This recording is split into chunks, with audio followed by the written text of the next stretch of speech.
Sprinting to the future of law. A drop in the ocean. Roving the seven seas with sea drones. Part 3. Who would be interested in sea drones?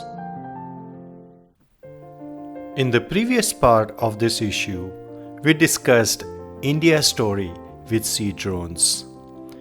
In this part, we will talk about who could be interested in sea drones. The military is the driving force behind the development and adoption of sea drones.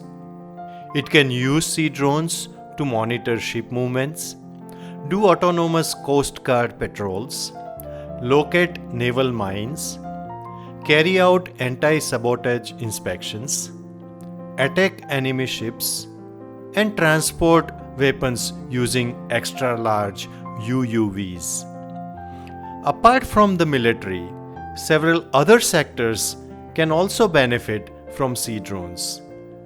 The maritime industry can use them for automated and frequent inspections of the condition of a ship's hull, rudder, and propellers, even in mid-sea and while the ship is sailing.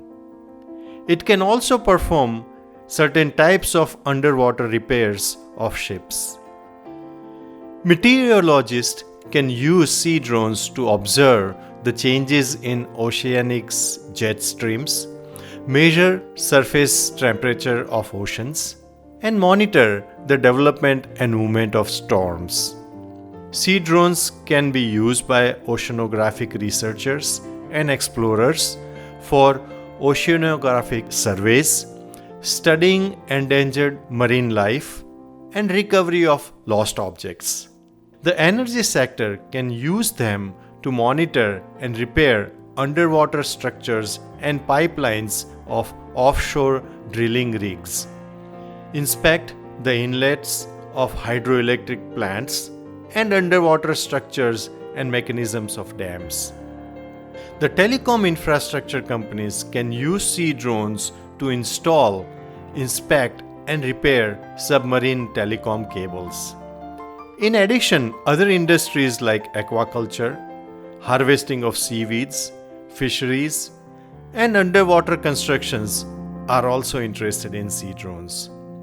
So beyond the military, there are many serious uses of sea drones in sectors operating in ocean or any other water bodies. In the next part of this issue, we will discuss some important legal and regulatory issues with sea drones.